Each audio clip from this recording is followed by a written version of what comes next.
Agora eu quero fazer exatamente na questão da UTI uma observação, né? Seguinte, se nós temos a cidade com UTI em quantidade necessária, com uma boa reserva de 11, 12 que são ocupadas para 160 disponíveis, nós poderíamos, portanto, correr um risco, a princípio, de termos mais casos contaminados que estariam indo alguns para a UTI com um número de óbitos menor, já que nós temos, felizmente, uma recuperação em maior número.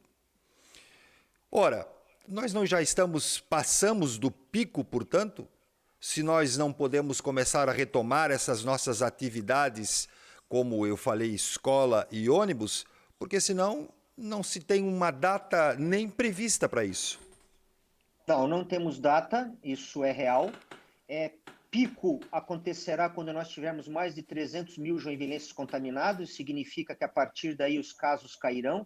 Interpreta-se pico quando metade da população suscetível adquire a doença e o número de infectados fica maior do que o número de suscetíveis. Então os casos cairão naturalmente, né?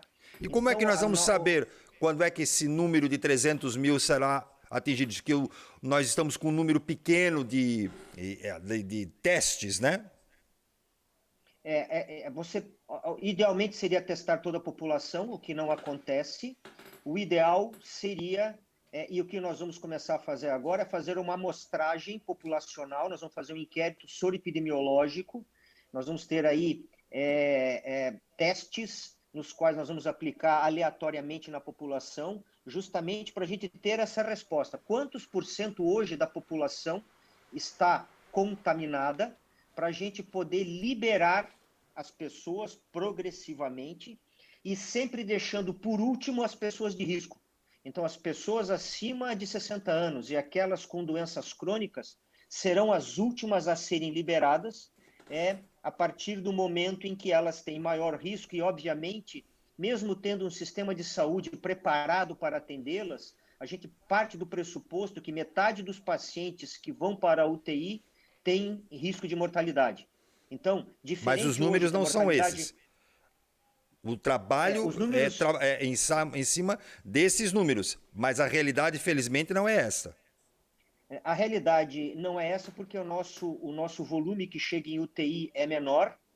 Obviamente, são doentes que têm um tempo de tratamento e uma condição de tratamento muito demorada, eles requerem muitas assistências diariamente. Então, uma coisa é eu atender 10 pacientes, a outra coisa é eu atender 160 pacientes simultaneamente. Isso gera todo um contexto complexo. Hoje, você vê que a nossa mortalidade, a nossa letalidade, que seria a relação entre pacientes com o diagnóstico e que morrem, de 2,46%. O número que eu estou te falando, de 50%, é quantos internaram na UTI e saíram vivos, né? Essa é uma relação distinta, né? Mesmo assim, o nosso número está inferior à média internacional, o que caracteriza que nós estamos muito bem. Mas o grande número é isso que você falou. Em que momento da pandemia nós estamos? Eu vou te dar um número espanhol. A Espanha, que está liberando do confinamento agora, eles estavam em lockdown e agora estão em isolamento social parcial, né, seletivo, que a gente chama, eles estão com 20% da população espanhola contaminada. Então, essa liberação ela é parcial porque você tem ainda mais 30% para acompanhar. E se em 20% você teve o caos que teve lá, você não pode repetir essa mesma circunstância. Então, você vai liberar, vai ver o que acontece, na dependência do aumento do número de casos e, novamente, o sistema de saúde ficar sujeito a colapso, volta ao sistema anterior. Então, o que a gente tem que esperar é liberações e retorno às medidas de forma progressiva, na dependência em que os casos vão surgindo e da demanda de terapia intensiva e de internações forem aumentando. E nós não temos uma ideia de quando isso terminará. Existem algumas perspectivas, eu tenho medo de falar isso, porque você vê algumas perspectivas do Imperial College, de alguns especialistas, sendo muito exagerados nessa avaliação, mas Singapura tem sinalizado que, pelo menos na Europa e na Ásia, é 31 de dezembro que as coisas devem se estabilizar. Meu Deus! Significa que a vida na Europa só retornaria em dezembro. E como eles iniciaram antes a contaminação, o Brasil ficaria além disso. E você tem que lembrar que o mundo está parado do ponto de vista de viagens, né? Se você pegar os nossos casos, até alguns dias atrás, a quase totalidade dos pacientes internados tinha um vínculo epidemiológico com viagem. Viagem para fora, viagem para os Estados Unidos, Europa, ou viagem para São Paulo. Quase a totalidade dos casos se enquadrou nisso. Então, agora os casos estão circulando, as contaminações estão circulando localmente. Então, isso abre a janela de oportunidade para nós mudarmos esse padrão e podermos ter aumento do número de casos. Em Singapura e em outros países também, eles trabalharam com uma quantidade enorme de exames, né? Ou testes. Sim. São 3 tipos, as pessoas sabem quais são, aqueles rápidos, né? Menos precisos, aqueles que dependem de um equipamento e, claro, componentes, né? Agentes químicos, reagentes que eles chamam, mais complicado, enfim. Mas o fato é que lá fora se tem muito mais exames, testes do que aqui. Se nós não temos exames ou testes na quantidade devida, nós nunca vamos poder chegar, ou como é que nós vamos saber que nós estamos com 50%? Esse número, hoje nós estamos observando basicamente 20% da população, que são aqueles que internam. Historicamente, de acordo com a literatura que a gente tem acompanhado nos outros países, 20% das pessoas procuram o hospital. Então, todos os pacientes que vão para o hospital são testados. Então, por uma regra básica, nós poderíamos multiplicar no mínimo por 5 o número de pacientes contaminados na cidade, visto que nós estamos vendo 20%. Certo. Né? Alguns estudos mostram até 20%. Né? Então, a gente pode botar de 5 a 20. E aí você poderia ter uma ideia da parcela de pessoas contaminadas, o tamanho do nosso trabalho e do nosso risco nesse período que vai progredindo. Obviamente, quando você vai aumentando o número de casos positivos, você vai sentir que o número de casos vai aumentando proporcionalmente, isso é natural dentro do processo. O que a gente precisa é monitorar a demanda hospitalar que isso vai trazer para evitar que a gente precise ficar escolhendo qual o paciente será tratado ou não, como a gente tem visto já no Brasil em alguns locais. Mas vou voltar a essa questão ainda da estatística, né, que é por amostragem. Cada cidade nada mais é do que um conjunto de habitantes que são analisados, né, acompanhados pela internação hospitalar, como acabou do senhor falar. Mas, se eu juntar São Francisco, Jaraguá, Joinville, para pegar alguns municípios de maior volume de habitantes, eu ali já tenho uma ideia. Olha, Araquari internou, São Francisco tanto, Jaraguá tanto, Joinville tanto. Eu já sei exatamente quais são as regiões mais perigosas, né, onde estão com o maior número de contaminados. Eu não tenho como fazer também por amostragem, olha, no Boa Vista está com menor número, como é o caso que vocês estão aí no centro de triagem, Floresta tem um número maior, assemelhado com a dengue.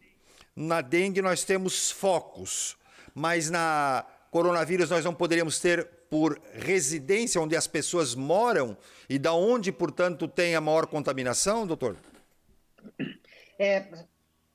O princípio é o mesmo, mas a maneira é diferente. É mais fácil você monitorar a dengue por causa da maneira de transmissão, que tem um vetor, e aí esse vetor, dependendo do local onde você tem mais mosquitos, você começa a ter a identificação de maior número de casos.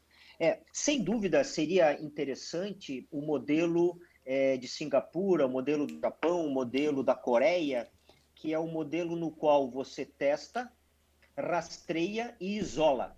Então, nesse sentido, você evita ter um bloqueio maior porque você tem a capacidade de identificar um paciente, além de você isolar esse, você vai buscar todos os contatos que ele teve.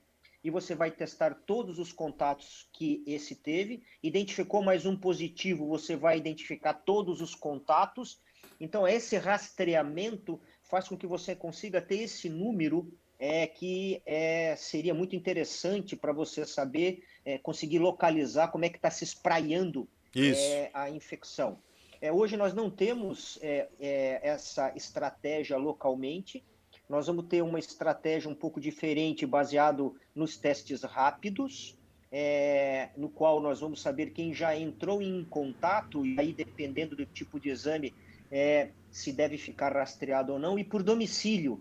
Identificando por domicílio, a gente já pode também começar a imaginar na possibilidade de poder fazer um isolamento por domicílio, e aí nós começamos a ter uma estratégia um pouco diferente.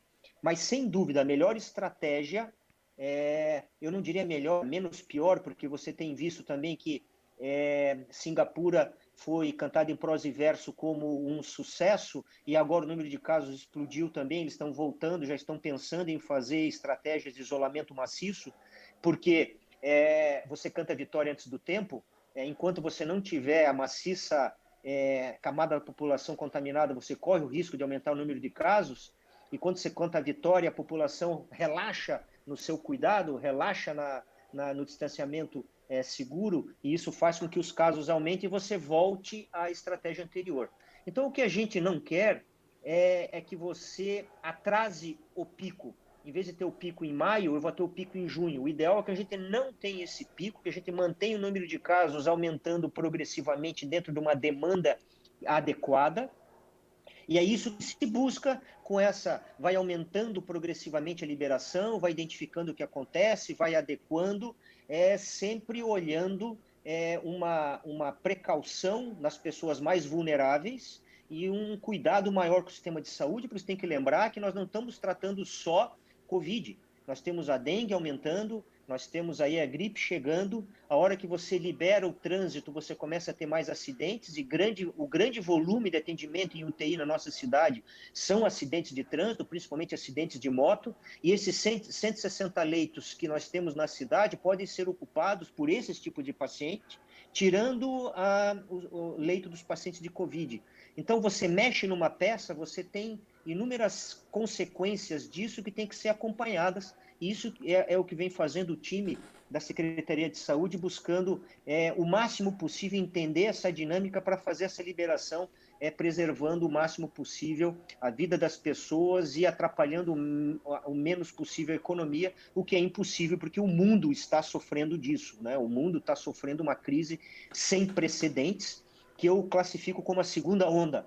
A primeira onda é a crise do Covid, a segunda onda é a crise econômica que vai abater o planeta, mas isso já é esperado. Nós sabemos como ressuscitar a economia, mas ainda não sabemos como ressuscitar os mortos. Então, por isso, a vida é prioritária nesse momento.